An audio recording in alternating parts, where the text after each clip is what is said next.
General Weygand has called the Battle of France is over. The Battle of Britain is about to begin. Welcome to the Lead Pursuit Podcast, a podcast covering Blood Red Skies, a game of World War II aerial combat. Welcome to Episode 2. Thanks for joining us.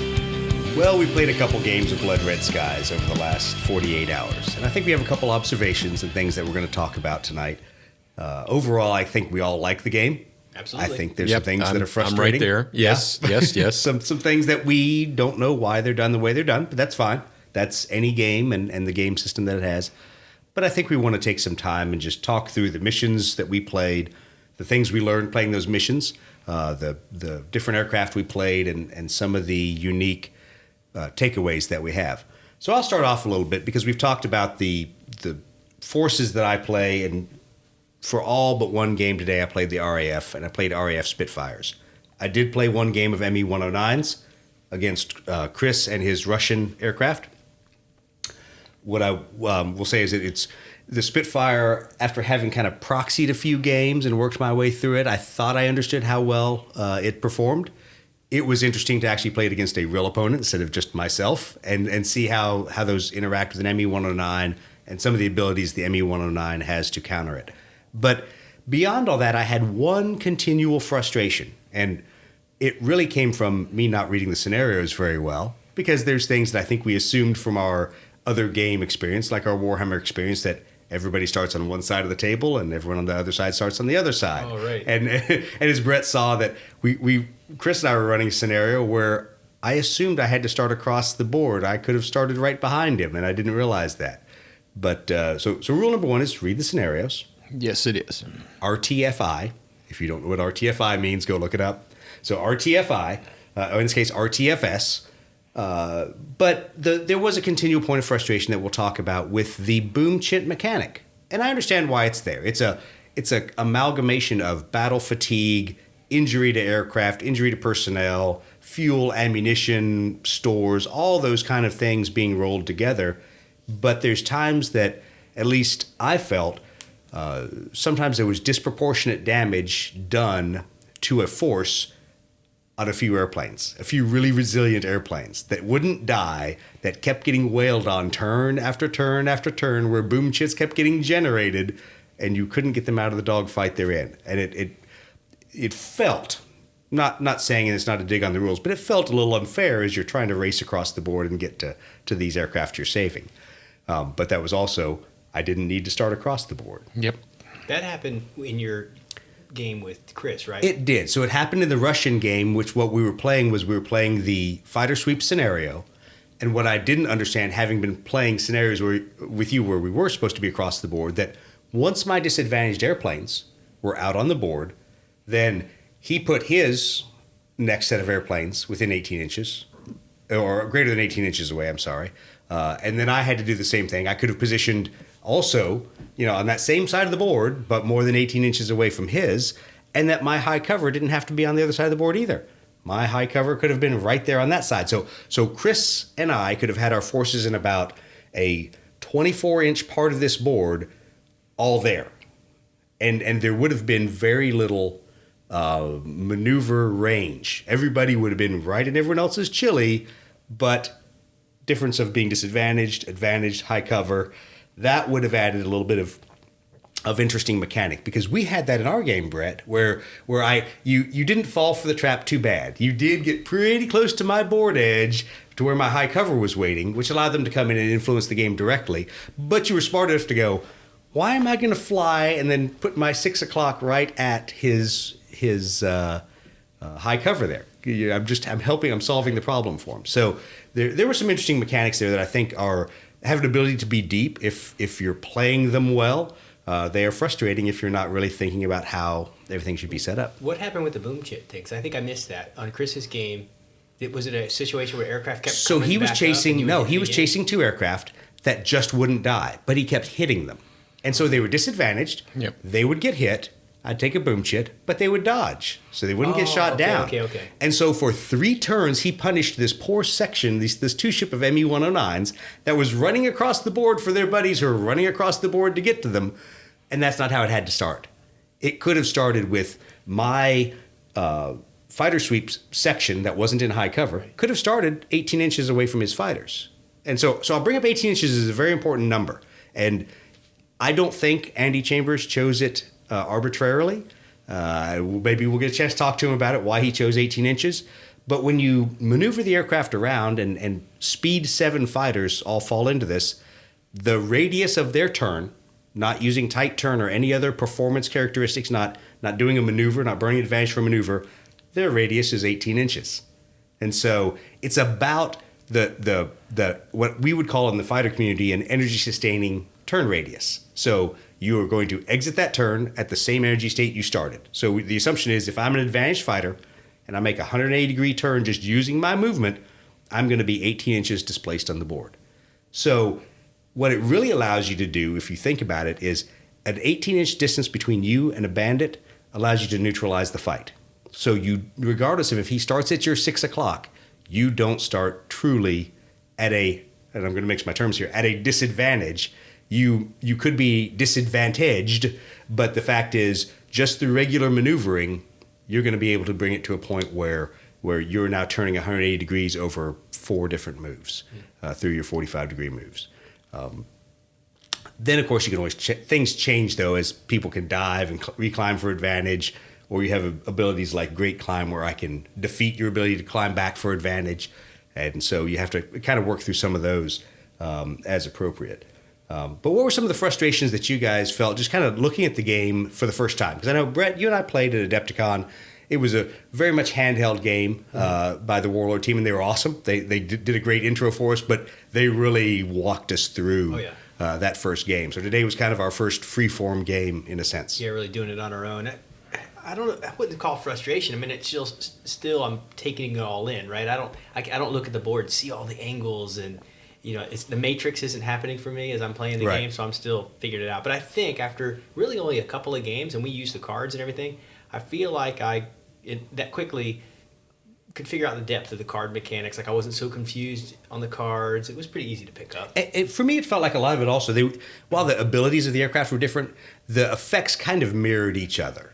So that, sure, tight turn and great climb are 2 different effects, but they're both ways you can neutralize what somebody is trying to do, or especially the benefit of tight turn is sometimes I can get myself to a firing solution faster than the other aircraft. Well, and those decisions about the pilot action, at the first game or 2, I think I was confusing outmaneuver and shooting scenarios where there was different range versus and the tailing mechanic. Yeah, so the tailing mechanic is something that.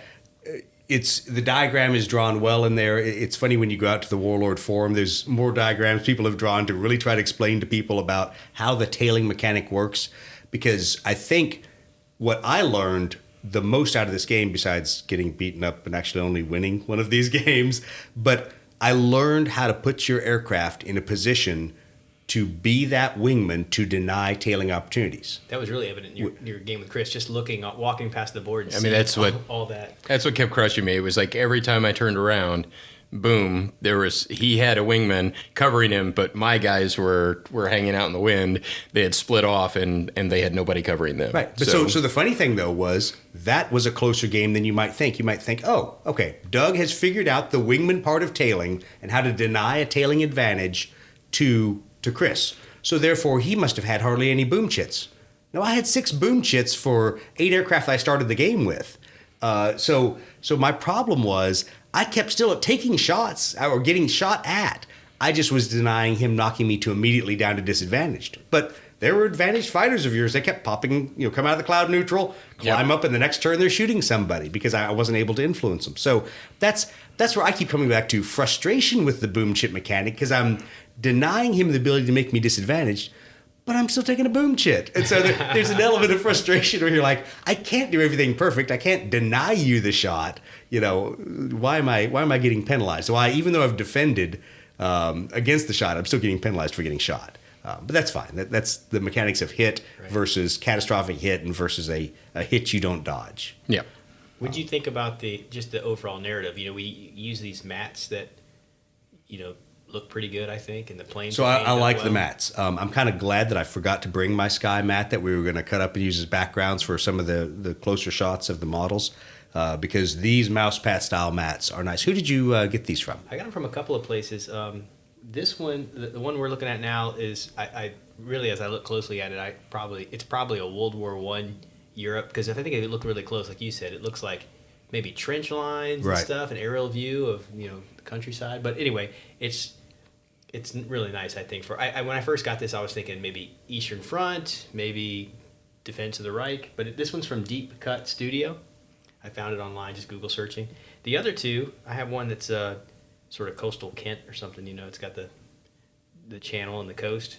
Right. And I liked that. I like that map. Yeah, I got that one, and I got the Pacific Sea one from Tiny War Games. Tiny Wargaming, I think it's called. And they have a U.S. distributor as well. So, but yeah, the quality's real good. But I thought, it was kind of fun because I think this has the potential to be such a great, the narrative, the visual, the aesthetic of it. I think is an important component for me, and I thought that worked well. Well, and that was something I know, Chris, we talked about was the visual component of this and getting yourself to a certain level of detail. Oh, absolutely. Because the two of you are far better painters and modelers than I am. I am the weak one of this trio when it comes to those skills.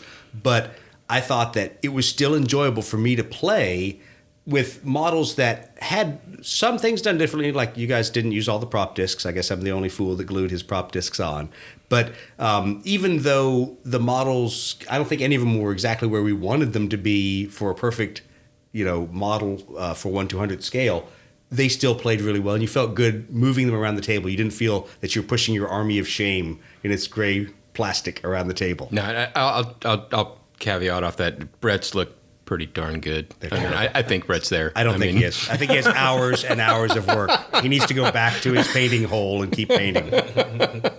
I mean, there is something about being shot down by another just badass looking airplane that it does make things a little bit better. I mean, it doesn't. No. It does. It did for me. Did it make it better for Lydia? Because she's a smoking hole in the center of the board. She is, but she got a 109 before she went down. So she's still a smoking hole. Congratulations. It was my first game, and I got an air kill. That's all that matters. So I beat you in 30K at Adepticon, and I beat you. Okay, I just want to make sure I'm continuing my trend. Okay, yeah, absolutely. We'll see how it goes tomorrow when we get 30K back out.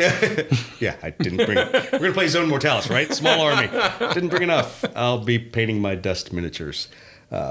Okay, so I think there's a lot of things we walked away from. We used clouds a lot in some of the battles, and that's an interesting mechanic and an interesting game changer, especially when the fight centers around those clouds. Because Chris, I know it became a real point of frustration that you're looking at. And you're like, I see there are these MU-109s in the clouds. How are they going to threaten me coming back out of the clouds? Yeah, and they would. And a large part of the frustration for me was I could use the clouds too.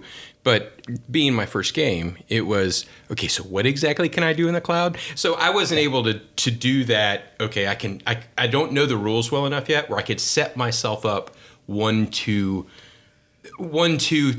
For me, it was basically, okay, it's my turn. Can I get in somebody's freaking 6 and shoot at them? That's where I will offer 2 points. One, that the Warlord team did a very good job with us. They gave us a very basic game. No clouds. No cards. We didn't play with cards. We just played the basic maneuvering mechanics of the game until somebody accumulated too many boom chits and their squadron went home.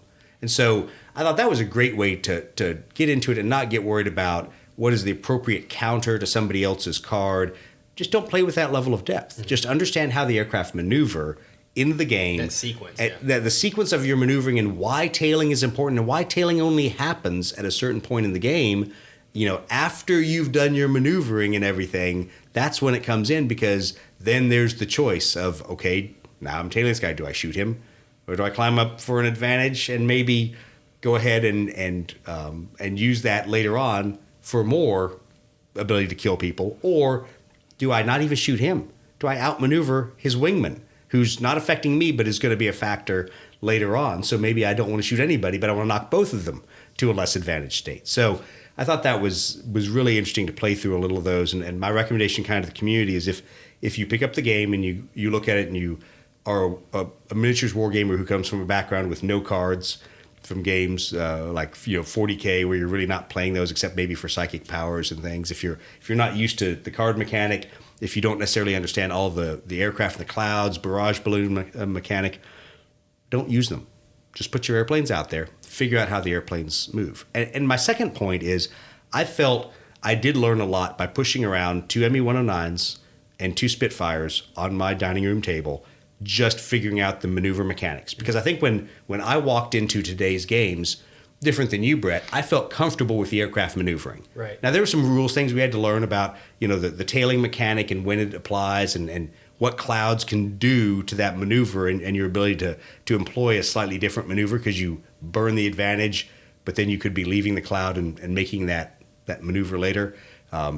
But I think for me, just pushing around and figuring out how models moved and how they got to a shooting solution, that gave me a little bit of an advantage. Not that it helped because I still lost, but it made it easier for me to move my miniatures around the table and not have to think through it. Two games was sufficient to, I think, kind of solidify the order of operation. Absolutely. That sequence. I think after 2 games, I felt pretty comfortable.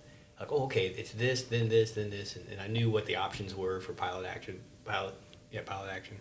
Correct. Yeah, that was easy. A couple games and you're ready to go. And I like your advice about just pushing a couple planes around without worrying about cards. Just follow that cheat sheet that comes in the starter box with the order of operation and just get that sequence down and the decision making process for your pilot action. Absolutely. Yeah. So I think that was what the struggle was for me. Right. And the struggle was real today. So it was jumping in, having clouds on the table, I think we had 6 I had 6 aircraft, you had 8 aircraft. Right. We were playing with the cards, clouds. I was just and that's kind of the beauty of doing the scenarios in order for everybody. Because scenario 0 is that reconnaissance scenario that actually was the most fun of any one of the scenarios I played today. I enjoyed it, one, because I had painted up a pink reconnaissance Spitfire, just like you would have had at that phase of the war. We all know you like pink airplanes. Don't judge me. It's gender labeling. We don't do that here. So that to me was a fun mission because I took the unarmed faster variant. So I get 50 knots. I get an extra move out of it, but I can't shoot you. So all I got to do is run and stiff arm you. And we even talked about there's some decisions that I made playing that were a little counterintuitive for me as an aviator. So there was a point where I knew you were going to catch up to me. But for the purposes of the game, turning into you to make that close aboard pass didn't do me any good. I still had to run to the edge of the board because if I made it to the edge of the board, by golly, I was going to get there. And of course, you shot me down right as I was about 5 inches from the edge of the board from moving off the next turn. But I think if you play that one, you learn those basic mechanics, and you're not going to have clouds when you play Scenario 0. You're just going to set up 3 airplanes, two Me-109s, 1 Spitfire, and you're going to figure out that how do I move? How do I use tight turn to hold off the Me-109? There's not so much going on that you can't try a couple of dives or some maneuvers. Right, and you don't get lost in I don't want to do that because it's going to put me in front of him, and his other wingman over there is going to do X, Y, or Z. There's so few airplanes. It's really not very intimidating. I do think the level of complexity steps up rapidly, though, when you go to those other scenarios, specifically when you start playing theater cards. Because what might start as a 2v2 in the second mission suddenly can be a 4v4, could be a 4v6, because the Germans can bring in 2 extra 109s if they choose to use that card and play it at the beginning. And so all of a sudden you go, all right, this complexity is stepping up because, as we've seen, having a hand with 3 cards, the magic number is once you get above about 4 airplanes, you start not being able to do everything you want in one turn. And having to really decide, okay, am I going to burn this tight turn? Am I going to burn this great climb? Because I can't do it for almost everybody. I can only do it for some of my pilots. Well, I also found getting the ace card early and having an ace that's not in position to do anything is a little bit detrimental in that it's a whole card that just sits there. Snapshot set in my hand for so long because I had Galland there and I was waiting for one of you morons to fly in front of him at what would be not a tail or nose on shot, so it would be a deflection shot, so I could play this card. and everybody was head on or tail on to him. And I'm like, well, I should have And I've discarded it. I had Killer Instinct on Lydia, and there was at no point was I able to get within 3 inches of you, because Right. that's what it is. I get crits, when I get within 3, it's an automatic critical. So I just couldn't play the card, and I couldn't get rid of the card because it's there. So it's one you less can discard card. it. Yeah. I mean, you can always discard it, but the problem is you say every time you do that, it goes to the Yeah, rest it of the goes discard completely pile. to And the you're like, bottom. I don't know it, especially in a larger game where you have 6 or 8 aircraft, and now there's maybe 6 or 8 cards sitting in the discard pile. The odds of that one coming back when you need it are pretty slim. Yep. You have a 4v4 out there. The odds that you're going to pull a tight turn, great climb, any one of your aircraft specific cards you care about is pretty high. So, like with Brett and I was tight turning the whole time. I was having yeah. a great Yeah, time you were because wearing that out, yeah. I'm wearing that card out because I know that I'm at least drawing one. So I'm at least going to be able, the odds are high, I'm going to be able to do that for one airplane. I may not be able to get half my airplanes to do this, but it's an interesting mechanic. Did you guys have a favorite card? You used the tight turn. Well, I use because I fly Spitfires. That's the only aircraft maneuver I have. So tight turn is, And we're the same with yeah. the Yak. The Yak is the tight turn. I mean, that's what it does. I like So- the great climb. I had great climb and great dive, but great climb I liked a lot because it would allow me to deny sometimes something you would try to do. So that was fun. I'll be honest, my favorite is not an aircraft tactic. It is a doctrine card, and it's defensive tactics. It's the ability to maneuver your airplane to either force somebody to take a deflection shot or to force it into a head-on shot. And so you now have a shooting opportunity. And so it's really fascinating that as you look at that card, and I don't think I have it sitting out here in front of us, but it gives you an ability to actually change what's a very bad situation to be something where you're like, all right, he may get a boom chip, but he's not going to shoot me down now because I'm going to have a pretty good chance to I think defend. it was a doctrine card I used a couple times that I was like, oh man, a good thing I have this. It was the one that let me dive a disadvantaged aircraft. Correct. That was a correct. good one. I used that a couple That was times. because it can be played with great dive, and I can't remember the name of it is now. Yeah, I don't have But yes, it in that front was of me. the one that normally ended up inside your arsenal. So that was a good one. And there's a lot of good cards that really shuffle. And I think they've done a very good job with by theater breaking out the theater cards and by year breaking out the doctrine cards, such that they make a good sense. Yes, Well, even low the way- altitude performance is one of them. Yep. So you brought that one up. Low altitude performance. The thing that I like about that is that obviously allows you to take that disadvantaged plane, and you've already moved last. You've probably been shot at. Hopefully, all you've done is eat some boom chits off this poor guy. But the first thing you do is you make him advantaged, and that's huge for me because if you're already going to have this poor guy bug out of the fight, now he can dive, and he can extend out of the fight, or he can also then make a maneuver, maybe just truck straight ahead. Go ahead and climb back up if there's other people protecting his 6 o'clock, another wingman that he can fly towards. So low altitude performance is definitely an interesting one. And maybe what we need to do is after a few more games under our belt, sit down and just talk about how our card style may or may not have changed. Okay. Because I wasn't big on the doctrine cards and the theater cards starting off. They seemed more cumbersome than helpful. The aircraft cards we use routinely. In the game. Right. So the aircraft cards I was comfortable with. I'm like, that makes sense to me. That's how my airplane performs. But as I went through a couple of these games, I'm like, I'm starting to like the doctrine and the theater cards because it give me a flavor of the Air Force beyond just the theater card of numbers. We're like, awesome, I get 2 extra airplanes. That's cool. But besides, having that one as a theater, some of the doctrinal changes and things made it pretty interesting.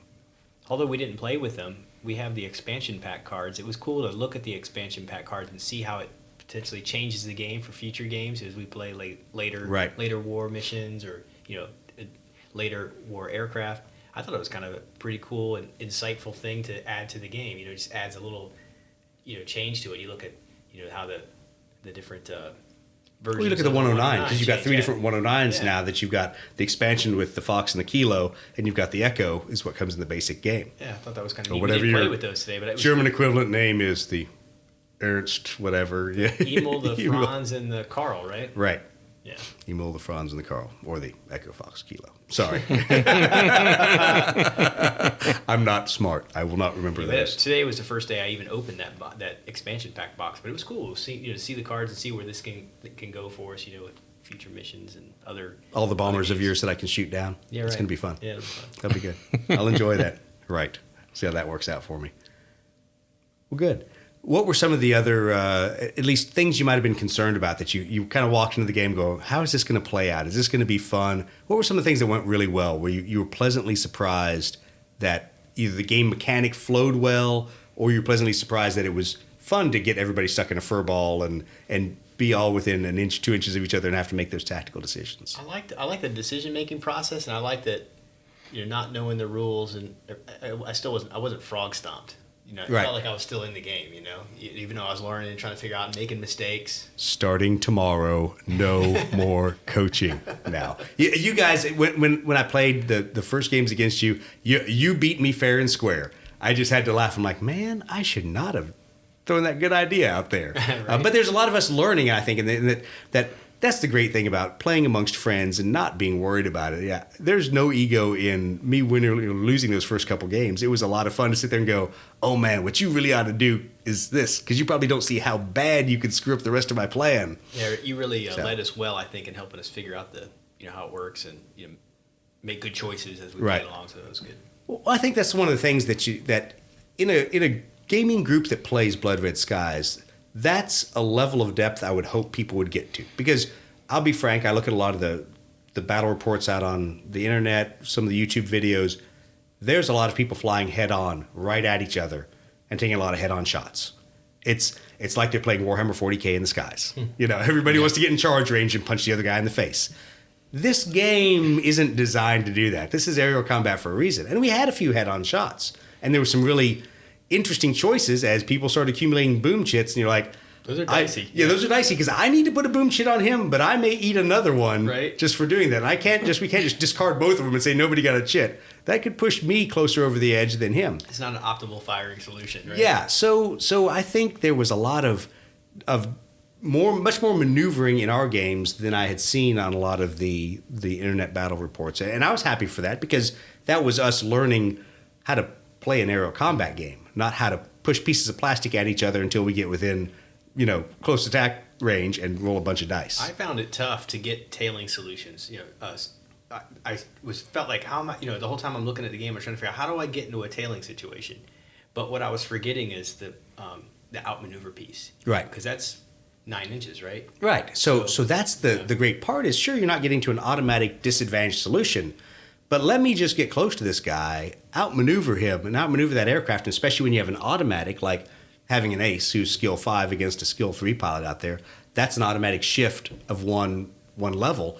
And if you do it at the right time, as people are moving in that activation order, then that can be really important because you can have your ace who might still just be neutral, take that other neutral fighter down to disadvantage so they don't get to move, and your other neutral fighter now behind him can be in a firing I think solution. future games I'll be looking for more opportunities to outmaneuver than I was in my first game. Right. See, mine's the exact opposite. So when I pushed the plastic around the table by myself, I spent a lot of time using outmaneuver.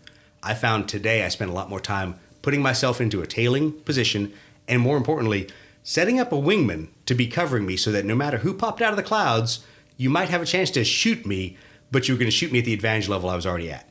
And you weren't going to automatically drive me into disadvantage. I'm still learning that. I still have to learn the angles on all that, right? It's kind of like that joke that we used to have in marine aviation that you'd go out and you'd fly these missions where it's one fighter and 2 bandits, and at some point you get in a daisy chain. There's a bandit in front of you, you're trying to shoot him, and his wingman's behind you trying to shoot you. And we found that a couple times where we got into this chain of disadvantagedness that at some point somebody breaks it by bringing their wingman into the fight. And for me, on the former aviator side, I love that because that's exactly how multi-plane engagement went.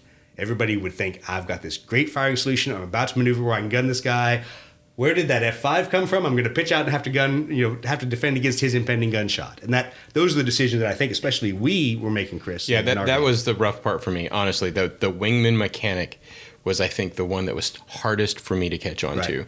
And at the end, I was starting to get it. But it really is. Well, that was the unfair advantage. I had huge. played 3 games today, between today and yesterday against Brett.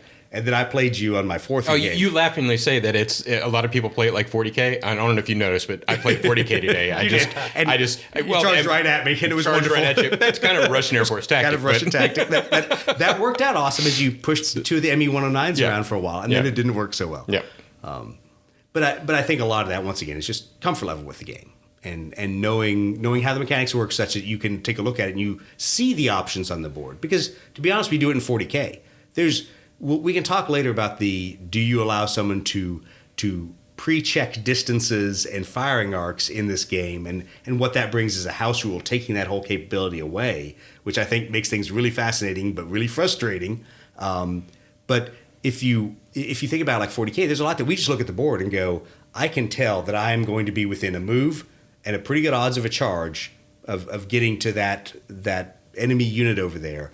Or I'll use the example from 30K a lot of times, going back under the 7th edition rules. There's things where you can look at it and you go, I'm going to face multiple different disordered charges if I do this. That is not a situation I want to go into. While it's physically possible for me to get there, it's not going to be very good when I get there. Yeah. So what were some of the other takeaways that you guys had? Silence in a podcast is not a good thing. This is great radio. It's a good thing all three of us have a face for podcasting. I want to learn how to set that up. I felt like as I was moving my aircraft, I generally kept two aircraft kind of around each other, but I don't know if that was really doing any good. So where I could defeat a tail, position my aircraft to better defeat a potential tailing situation, or be in a position to better tail. I don't really. I still have to figure that out. Yeah, for me, it's the fact that I need to learn the rules well enough that I can start planning. I got to start. Oh playing. wait, this sounds like playing 30K with you. I know. You need to know the rules. Well, I played checkers today, and this is definitely a game where you have to play chess. You tell me to paint my stuff. Learn your rules. So it's front and back of a card. It's not hard. I realize, it fellow is when Marine. You got 4 other systems in your head. Would you like me to bring you some crayons in case you get hungry? You might need to eat some of them, but draw out the rules with the rest of them. Yeah. So, no, and I say that jokingly because that's what I did last week, and my wife laughed at me. But I'm like, I am not going to go down there and embarrass myself that I don't know how this is going to work, because I think everyone's looking to me to go, oh, Doug's the aviator. He's going to walk us through this whole thing. Well, that's the thing. The rules have always been my weak spot, but I paint really well, so I just brought sexy airplanes, and I figured that would carry me. They blow up just fine. Gray plastic and painted plastic blow up just fine. Yes, it does. So now I really enjoyed playing against two different forces and playing two different forces on my own. Unfortunately, that makes me actually want to own other Air Force's models. I'm certainly not going there, because the last thing I want to do is start a Luftwaffe Air Force, as I have a lot of Allied stuff that's unpainted. But I think it showed me that it didn't feel to me like 40K or 30K or even bolt action, where a lot of the knowledge is knowing the Army or the Codex. It wasn't that way. It was understanding how the aircraft maneuver and then figuring out which of your cards were the right ones to give you those advantages, or to give you that optimal way to make that maneuver happen. So it wasn't like going from being a Space Marine player and then suddenly someone dropping a Tau army in front of you and saying, go figure it out. And it's just, you can't use the same tactics. Well, it's one of the reasons why I do like the card mechanic, because I just started playing Dust 19, and the first game of Dust I played was a couple weeks ago. Right. And it was a blast. And a lot of it came down to the card mechanic. Right. Because all of the cards are right there. All the information is right in front of you. 5 million rules to go through. I looked at the card. What does that unit do? Oh, look, it's right there on the card. Oh, what do the dice do? Oh, there's only 3 things the dice can do, because there's only 3 faces on a 6-sided die. It's weird. You're taking a D6 and giving it 3 pippers. It honestly is. And I've had people tell me, that they get frustrated with games like Dust because it's too easy. But for me, it's not, because it becomes more about the maneuver than it does about knowing all these grognardy rules. It was just about having fun, and it really was. I think that's what Blood Red Skies is going to be for me. This is another beer and pretzels outlet, where it's not like my Mechanicum army I play in 30K, where I've got a whole tome of 40 different weapon systems in one army. Absolutely. That you've got to know, and they all do different things. They all have special rules. That's not this, and that's a good thing, because I don't need another game that's that deep. And that's why I do like this, because I think it's something that once I knuckle down, push 2 airplanes around the board, I think I'm going to be able to get this. Full disclosure, how many different airplanes are in your force right now? So I got Yaks, Yeah. Lindley's Hurricanes, Right. and my Bombers. That's Okay. it. That's it. So, well, actually, I do You're, have. you're going to be the simple man of us because Brett. I've got Aleutians. I do have Aleutians, MiGs. Yeah, okay, and so- they're hanging out. I haven't painted them yet. But Yeah, but they're out Brett, how about yours? So what all? Just your Luftwaffe. So Oh, just Brett's Luftwaffe. gone completely down a rabbit hole. No, I don't think he's gone as bad as you. So this is why No, I I'm bringing know. this up. All right, 109s, 110s. You want the unpainted stuff? Yeah, yeah. What are you going to have to master to play the forces you have painted or unpainted? Yeah, 109s, 110s, the HE 111s, and the DO 17s. Okay. Those will be certainly played. Absolutely. And for me, Spitfires, and there's a couple variants there. So I have the cards for Mark Vs, so I'll be able to see how those play a little differently. I have Mark 9s and later model Spitfires there. I also have. I didn't have Typhoons. I have Tempests, but I have the card from the expansion for those for some late war things. But what's kind of concerning me is I've got this whole U.S. Navy, U.S. Marine Corps force that I haven't even touched. Much like you have an entire Zeros and Japanese force that we haven't played against each other. So And there's a lot more that is now available for the IGN. So that's nice. exactly. So I think it's kind of funny that I have a little bit of the same feeling. We're like, oh yeah, that's fine. I understand my forces. They're all playing very similarly. And then I go, and I've got this Navy Marine Corps Pacific thing that I haven't played, which I can't imagine is going to be very different. But I think that's something we'll probably talk about once we've played some of those games is, did they play like Battle of Britain but with different traits? Or were those cards because the speed and the maneuvers were not matched? For all of today, we all had an aircraft with the same speed. Same firepower. We were, I think, also all the same maneuverability. The Yak card So- and the Yak 1B card and the Spitfire cards on the same Other card. than our aircraft traits, our aircraft performance was the same. It was just who was the faster, who moved first. Yeah, pretty evenly matched. Pretty evenly matched. I think Brett and I are going to find when we take Zeros against Wildcats, Zeros against Corsairs, we're going to find there's some different mechanics there because the aircraft are not matched. They are intentionally, as they were in the war, different capabilities, and you'll have to fight them. We haven't differently. busted out the 110s yet. We should try that tonight. So. Right. And so that's going to be the interesting thing is adding in the multi-engine aircraft there, and just even the multi-engine mechanic, much less a much more firepower heavy aircraft than what we had. We were like, yeah, I'll take the pilot skill and add a die every time. No big deal. That's easy. Not so much when I'm flying against a BF-110 now. Much more firepower in that airplane. So it'll change the odds a little bit. Yeah. Maybe I'll actually get a Pipper that's, gets me a boom. Get your boom chit for once. You say that after how many boom chits you racked up on my That's guys. true. I feel like I rolled a lot where I didn't hit anything, but Well, and there is that too. So that's the funny part of this, that to go into that boom chip mechanic and to beat that dead horse, there were plenty of times that we took shots that nobody hit. And it was kind of refreshing that you have some poor disadvantaged fighter being pushed around by two enemy fighters and nobody's hitting him. Yep. Now you're keeping him out of the fight, and you're bringing the rest of the fight to those guys, which is good and bad. So we'll talk about some of the tactical decisions here in a second. But one of the things that I found very funny was is there were a lot of bandit gathering maneuvers out there where everybody really wants to kill one guy, and we were all guilty of it. And then we didn't think about everybody else flowing into this fight, and the fact that if you don't take the most direct route and run straight into the fight, and you curve around the clouds, or you go through the clouds, maneuver, and come out a different direction, then all of a sudden, you've really got to be conscious of who's guarding your 6 o'clock.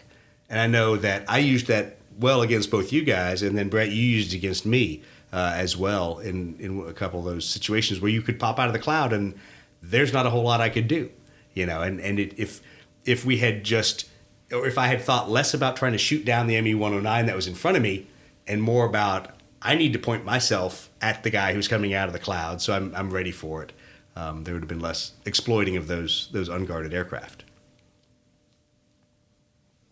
Well, thanks, guys. I appreciate that. That was a good, quick discussion. We'll talk more tactics later. We'll talk more about some of the game mechanics that we're working through, because there's still a lot of other things out there that we want to explore and want to work with as we really get started playing this game more. So thanks for taking the time. I appreciate it. And hopefully the listeners have gotten something out of this so that they realize the system may not be as daunting as it looks. And it's actually pretty darn fun to play. There may be some veteran players out there are going to hear this and maybe inform us of the mistakes. I'm sure they will. So I always use the example of the RFZ guys that there's a lot of feedback on people saying that's not how the mechanic works. Go reread the rule book. So if you're out there and you are a veteran Blood Red Skies player, or if you're Andy Chambers, and we have totally hosed something up, drop us a line. Our Facebook page is out there on Facebook. You can go look for Lead Pursuit Podcast. Our website's out there as well with a contact form. It's got a big space in there where you can write how stupid we are and just tell us all the things we need to fix. And likewise, please give us some feedback on the podcast, things you want to hear about. Realize we're getting started into this and really trying to cover a lot of the introductory information. So if you're a veteran player and you're like, why aren't we talking about all the combos of specific aces and specific aircraft? We'll get there. We're trying to help all the people who right now who are like us that have picked up a box of fighters and go, what do we do now? Yeah, what do we paint? What decals do we put on there? I'm looking forward to sharing some insights we have on the hobby aspect too. That'll be fun. Absolutely. And so for all the listeners, we'll be doing a couple episodes talking about specifically decals and how to properly do some of these things. And as I'm fond of invoking, because I'm the least capable of the artisans here, the 3-foot rule. So the ability to take a step back and go, how much detail do I need on the models to make them look good, look professional, have fun on the table with them, but not spend all my days painting, because some of us don't have the schedules to do that. But then all the cool things you can add, like acrylic prop discs and all the other cool add-ons. Well, thank you very much for listening, everybody, and we'll catch up with you next time for another episode of the Lead Pursuit Podcast.